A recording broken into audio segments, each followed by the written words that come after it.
J'espère que vous allez bien. Alors, en observant la vie, je me suis rendu compte d'une chose, c'est que les gens prient très souvent lorsque les choses deviennent compliquées, lorsque les choses deviennent difficiles, lorsque on a parfois du mal à relier les deux bouts du mois. C'est là qu'on cherche la face de Dieu, lorsqu'on a du mal à se marier.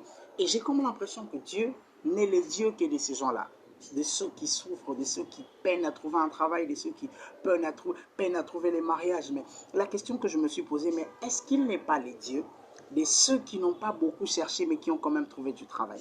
Est-ce qu'il n'est pas les dieux de ceux qui n'ont pas eu à se battre pour trouver un bon mariage? Est-ce qu'il n'est pas leur Dieu? Vous savez, parfois dans la vie, on a tendance à prendre certaines choses pour acquis. On pense que si ces choses sont arrivées, c'est parce qu'on les méritait. C'est parce que nous, on était mieux que les autres. Un jour, j'ai entendu quelqu'un dire, oui, mais ils sont là parce que ce sont des fainéants. Si ils étaient courageux, ils auraient déjà trouvé un travail. Mon frère, si tu as un travail, c'est à cause de la grâce de Dieu. C'est pas parce que les autres sont des fainéants, parce qu'il y a des gens qui ont plus cherché du travail que toi et qui n'ont pas trouvé. Il y a même des gens qui sont plus intelligents que toi, qui aujourd'hui ne travaillent pas. Si tu as ce que tu as, c'est à cause de la grâce de Dieu. Est-ce qu'on peut apprendre à reconnaître la grâce de Dieu? Aujourd'hui, l'homme a commencé à tout prendre pour acquis. Il a commencé à croire que tout ce qu'il avait, c'était parce qu'il pouvait les avoir. C'est faux.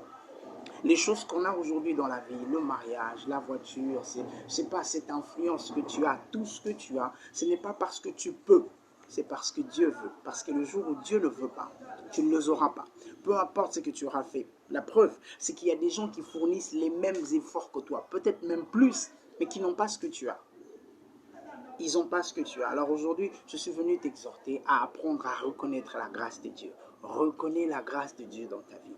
Plus tu reconnaîtras la grâce de Dieu, plus Dieu fera des choses dans ta vie. Et moins tu reconnaîtras la grâce de Dieu, moins Dieu fera des choses dans ta vie. Parce que même moi, si je te donne et que tu ne sais pas reconnaître que je t'ai donné, à un moment donné, je n'aurai plus envie de donner. Voyez, à un moment donné, je n'aurai plus envie de donner. Donc nous devons apprendre à reconnaître la grâce de Dieu, à reconnaître l'amour de Dieu sur nos vies. Et je pense que comme ça, nous pourrons aller de l'avant. Que Dieu vous bénisse. Bye.